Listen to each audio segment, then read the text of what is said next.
तो चुनक नाम का ऋषि था, उन्होंने वेदों में पढ़ लिया। यजुर्वेद अध्याय नंबर 40 के मंत्र नंबर 15 में लिखा है कि वायु अनिलम अथिदम भस्मांतम शरीरम ओम करतो सुमर किलबे सुमर और करतुम सुमर। ओम नाम का जाप काम करते करते सिमरण करो, विशेष कसक के साथ सिमरण करो, यानी श्रद्धा के साथ, और मनुष्य जीवन का प्रथम कर्तव्य जानकर ओम नाम का जाप करो। अब यहाँ इन ऋषियों ने इससे निष्कर्ष निकाल दिया कि उस पूर्ण परमात्मा का ओम मंत्र है, क्योंकि वेदों में और अन्य कोई मंत्र का निर्देश संकेत नहीं है, स्पष्ट नहीं है। इसलिए इन्होंने यजुर्वेद अध्याय नंबर 40 के मंत्र नंबर 15 से ओम नाम ले लिया और ये पूर्ण ब्रह्म का मान लिया। अब ये इनकी सबसे बड़ी अज्ञानता रही है ऋषियों की। इन्होंने यजुर्वेद अध्याय नंबर 40 के श्लोक नंबर 17 को भी पढ़ा होगा, पर वो समझ नहीं सके। उसमें वेद ज्ञानदाता कहता है कि वो पूर्ण परमात्मा, पूर्ण ब्रह्म, पूर्ण पुरुष, वो तो गुप्त है, परोक्ष है, और मैं ब्रह्म हूँ, मेरा ओम नाम है, और मैं ब्रह्मलोक में रूपी दिव्य आकाश में रहता हूँ।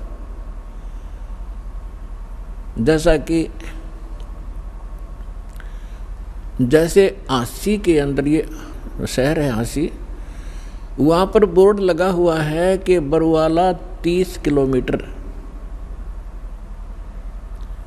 अब कोई अनजान व्यक्ति ये समझ बैठे कि इस बोर्ड पे लिखा बरवाला, और वहीं बैठ जाए थैला धर के कि आ गया बरवाला। उस पे लिखा है वो बरवाला तो आगे 30 किलोमीटर है। तो इसी प्रकार इन ऋषियों ने यजुर्वेद अध्याय नंबर 40 के मंत्र नंबर 15 से ये मान लिया कि ये पूर्ण परमात्मा का है, लेकिन उन्होंने आगे नहीं देखा कि 30 किलोमीटर और भी लिख रखा है। वो तो आगे है, वो तो हांसी तहसील है, हांसी शहर है। तो उसमें यजुर्वेद अध्याय नंबर 40 के श्लोक नंबर मंत्र नंबर 17 में स्पष्ट किया हुआ है कि वो परमात्मा तो गुप्त है, और मैं ब्रह्म हूँ, मेरा ओम नाम है, मैं ब्रह्मलोक में रहता हूँ। और यजुर्वेद अध्याय नंबर 40 के श्लोक नंबर 10 में स्पष्ट किया हुआ है, वेद ज्ञानदाता कहता है कि कोई परमात्मा को शंभुहात बोलता है। शंभुहात माने जन्म लेता है, श्री राम और श्री कृष्ण के रूप में, और कोई असंभुहात कहते हैं कि वो कभी जन्म ही नहीं लेता, अजन्मा है, अदृश्य है, निराकार है, वो कभी जन्मता ही नहीं। उसमें स्पष्ट किया है कि वो परमात्मा जन्म लेता है या नहीं लेता है, किस स्वरूप में है, कैसा है, कैसे मिलता है, उसकी जानकारी तत्वदर्शी संत बताते हैं, उनसे सुनो। तो क्या ये इन्होंने संस्कृत तो पढ़ी थी ऋषियों ने, ये नहीं देखा कि वो फिर कोई और इनसे भी अलग कोई संत है, वो और ज्ञान है। श्रीमद् भगवद गीता अध्याय नंबर 4 के श्लोक नंबर 32 में स्पष्ट किया हुआ है कि अर्जुन, जो मैंने अभी अध्याय नंबर 4 के श्लोक 25 से लेकर 31 तक जो भी साधनाएं, जैसा भी कोई कर रहा है, कोई योग साधना करता है, कोई देवताओं की पूजा करता है, कोई स्वाध्याय ही करता है, जैसे गीता का पाठ कर लिया, वेदों का कोई मंत्र जाप कर लिया, ये सब अपनी अपनी साधनाओं को पापनाशक जानते हैं। लेकिन चौथे अध्याय के 32वें श्लोक में कहा है कि इन यज्ञों की जानकारी, यज्ञ माने धार्मिक अनुष्ठानों की, सच्ची भक्ति की जानकारी सच्चिदानंद घन ब्रह्म ने अपने मुख कमल से बोली है, वो वाणी उसके अंदर विस्तार के साथ कही गई है, वो तत्व ज्ञान है। यहाँ इन अनुवादकर्ताओं ने, गीता अनुवादकों ने एक बहुत भारी भूल कर रखी है। गीता अध्याय नंबर 4 के श्लोक नंबर 32 में एक ब्रह्मणे मुखे शब्द है। यहाँ इन्होंने ब्रह्मणे का अर्थ कर दिया वेद की वाणी ब्रह्मण मुखे। वेद की वाणी तो गीता ज्ञानदाता वेदों वाला सारांश तो बोल ही रहा है, वेद की वाणी कहाँ रही? और वेद खुद कहते हैं उसमें वो कोई और संत है और ही ज्ञान बतावेगा, उससे सुनो। तो उसमें बताया है कि वो ब्रह्मण मुखे का अर्थ है, ब्रह्मण माने सच्चिदानंद घन ब्रह्म, यानी परम अक्षर ब्रह्म पूर्ण परमात्मा इस धरती पर आते हैं। अपने मुख कमल से स्वयं ही वो यथार्थ ज्ञान अपने द्वारा रची हुई सृष्टि को सही सही बताते हैं, और यथार्थ साधना धार्मिक अनुष्ठानों की जानकारी भी वो स्वयं ही बताते हैं, बोल बोल के सुनाते हैं। वो सच्चिदानंद घन ब्रह्म की वाणी कहलाती है, वो तत्व ज्ञान है। इब गीता अध्याय नंबर 17 के श्लोक नंबर 23 में भी यो ब्रह्मणे शब्द है। वहाँ इन अनुवादकों की बुद्धि विचलित नहीं हुई, वहाँ अर्थ ठीक कर दिया। ओम तत्सत इति निर्देश ब्रह्मण त्रिविध समर्थ ब्राह्मणा तेन वेदा च यगा विहिता पुरा। उसमें ये ब्रह्मण शब्द है, वहाँ इन्होंने सही अर्थ किया है। ब्रह्मण माने सच्चिदानंद घन ब्रह्म, यानी पूर्ण परमात्मा परम अक्षर ब्रह्म की साधना का, उसकी प्राप्ति के लिए 3 मंत्र के जाप का निर्देश है। ओम तो ये ब्रह्म का सरपुरुष का, और तत् ये सांकेतिक है, और सत्य भी कोड वर्ड है। तत् जो है ये अक्षर पुरुष का है, और सत्य जो गुप्त है वो परम अक्षर ब्रह्म सच्चिदानंद घन ब्रह्म का मंत्र है। इन तीनों के मंत्र के जाप से उस परम अक्षर ब्रह्म की प्राप्ति होती है। तो जो दास आपको बताने जा रहा था कि आप कितने पुण्यकर्मी प्राणी हैं और कितने पूर्व जन्म के शुभ संस्कारों से युक्त हैं, जो आप सतलोक आश्रम बरवाला जिला हिसार हरियाणा में पहुँचे, उसके लिए ये सब भूमिका बता रहा हूँ आपको। इतना प्रमाण दे करके आपकी बुद्धि सेट होएगी कि सचमुच हमारा कोई सौभाग्य ही उदय हुआ है, शुभ कर्म ही हमारे साथ है जो ऐसे पवित्र स्थल पर लाया है।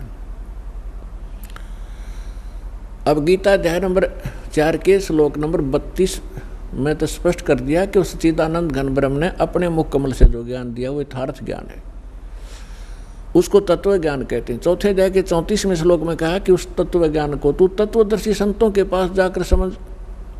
जो परमात्मा आकर ज्ञान देता है वो मुझे ज्ञान नहीं। कौन कहता? गीता ज्ञानदाता श्री ब्रह्मा श्री विष्णु श्री शिव जी के पूज्य पिताजी।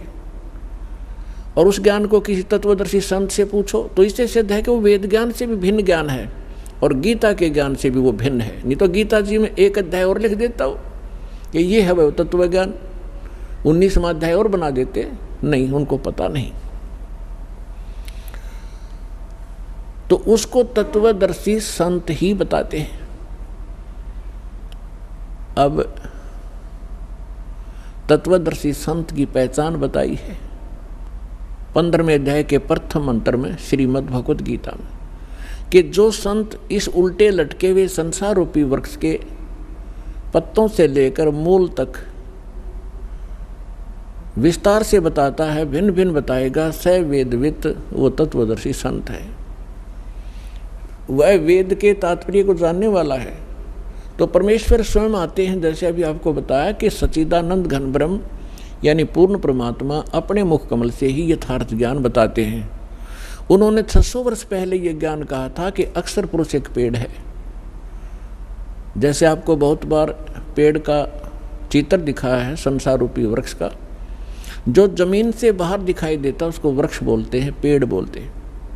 तो परमात्मा ने स्वयं आकर इस संसार रूपी वृक्ष के विषय में जानकारी दी थी, क्योंकि वो सृष्टि रचनहार हैं। 600 वर्ष पहले जिनको अज्ञानी और अशिक्षित कहा जाता था, जुलाहा धाणक एक शूद्र नाम से पुकारा जाता था, वो परम पिता थे, वो परम अक्षर ब्रह्म थे। हमारी बुद्धि बालकों वाली है, हम भगवान को समझ नहीं पाए। और विशेष रोल रहा हमारे धर्म गुरुओं का, जिन्होंने हमारे अंदर आँखों में अज्ञानता का मोतिया बिंद कर दिया था। उस समय 600 वर्ष पहले परमात्मा कबीर जी ने कहा था कि अक्षर पुरुष एक पेड़ है, सरपुरुष वाकी डार, सरपुरुष कहो ज्योति निरंजन कहो। और तीनों देवा शाखा हैं, ये पात्र रूप संसार है। और मूल स्वयं है। वो मूल बताने के लिए इस दास की सेवा दी है कि वो मूल कौन है। गीता अध्याय नंबर 15 के श्लोक नंबर 16 और 17 में 3 पुरुष हैं, सरपुरुष, अक्षर पुरुष। और 17वें श्लोक में कहा कि उत्तम पुरुष तो अन्य परमात्मा इति उदाहरत। ये लोकतरम अविश्य विवर्ती अवैश्वर है, वो परम अक्षर ब्रह्म है। और वही तीनों लोकों में प्रवेश करके सबका धारण पोषण करता, वो वास्तव में अविनाशी भगवान है। तो कहने का तात्पर्य यह है कि फिर तत्वदर्शी संत की पहचान क्या है। प्रथम पहचान तो ये है कि सतगुरु के लक्षण कहूँ मधुरे बैन विनोद, 4 वेद 6 शास्त्र वो कहे 18 बोध। यानी वो परमात्मा का जो कृपा पात्र होगा वही सतगुरु होते हैं और वही तत्वदर्शी संत होते हैं। और वो सभी सदग्रंथों के यथार्थ ज्ञान से युक्त होते हैं। तो परमात्मा तो सारे सब कुछ जानकार हैं, सर्वज्ञ हैं। और फिर इस दास को वो ज्ञान युक्त बनाकर आप पुण्यात्माओं पर मेहर की परमेश्वर ने। अब जो प्रसंग चल रहा है तो इन ऋषि महर्षियों ने वो तत्वदर्शी संत सतगुरु नहीं मिले और इन्होंने स्वयं निष्कर्ष निकाल लिया कि ओम नाम का जाप सबसे उत्तम है और यही परम मंत्र है। इन्होंने आसी को बरवाला मान लिया और बोर्ड के पास बैठ गए।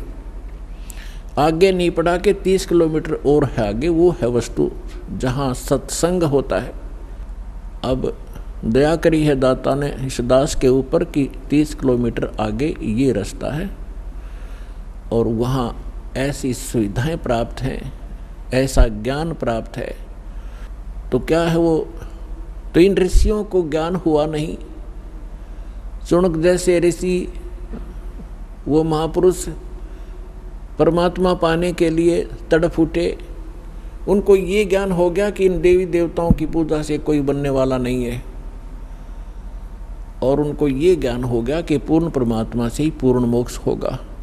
उनका दुर्भाग्य था कि उनको तत्वदर्शी संत ना मिलने से उन्होंने ब्रह्म को और उसके ओम नाम को सुप्रीम गॉड मान लिया और श्रेष्ठ परम मंत्र मान लिया।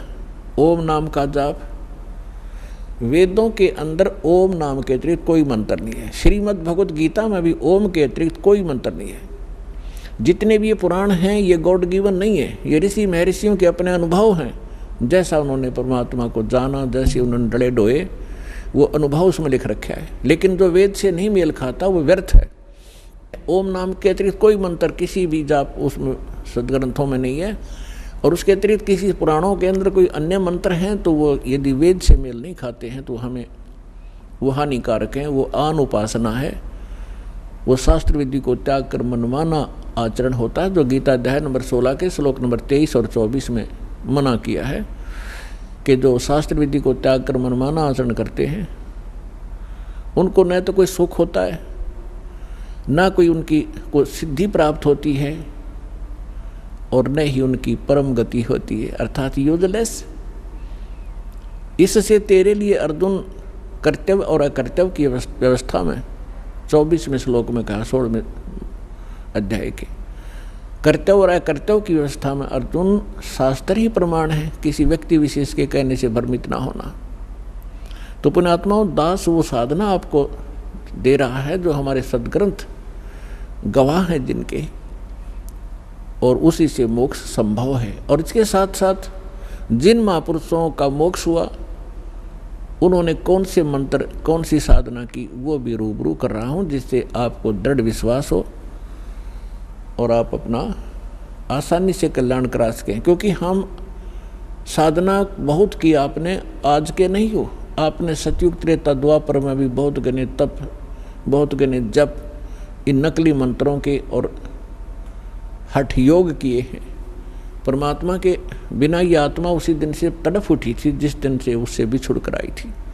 क्योंकि जो सुख सतलोक के अंदर था इसको यहाँ कहीं प्राप्त नहीं हुआ। राजा बनकर देख लिया, रंग अपने आप ही बन जाता है, और फिर सेठ साहूकार बनकर भी देख लिया, वो सुख नहीं मिला। क्योंकि जो सुख है वो इस 21 ब्रह्मांड में उसका नाम निशान नहीं है। जिस सुख की हम खोज कर रहे हैं वो सुख वहाँ मिलेगा जहाँ वो सुख है, सतलोक के अंदर। अब कोई खल की बोरी में और खांड का टेस्ट ढूंढ रहा है तो चेक आखिरी तक खोज लिया, उसकी तली तक भी खड़ ही मिलेगी। इसी प्रकार बोरी, जो खांड की बोरी, बूरा की बोरी के अंदर आप पहुंचोगे तो कहीं से भी निकाल लेना, मीठी ही मीठी होगी। इसी प्रकार सतलोक एक सुख सागर है जहां आप पहले रहा करते थे। वह मृत्यु नहीं, वह वृद्ध अवस्था नहीं, वो जंत्र, ये नाड़ी तंत्र से बना हुआ वहाँ का शरीर नहीं, बहुत सुंदर एक तत्व से बना हुआ नूरी शरीर आपका होगा। सदा युवा रहोगे, मृत्यु नहीं होती, परिवार ज्यों का त्यों होगा, उसकी डुप्लीकेट ज्यों की तो नकल है ये सृष्टि यहाँ की। लेकिन ये मिट्टी से बने हुए खिलौने हैं, वो अजर व अमर शरीर प्राप्त होंगे आपको। और आप ऐसे ही प्राप्त थे पहले, अपनी गलती से हम यहाँ फंस गए। अब आपको पता चलेगा कि हम कैसे फंसे, जैसे सृष्टि रचना में दास आपको सुनाता है, जो परमेश्वर ने स्वयं आकर हमें यहाँ सुनाई और बताई है।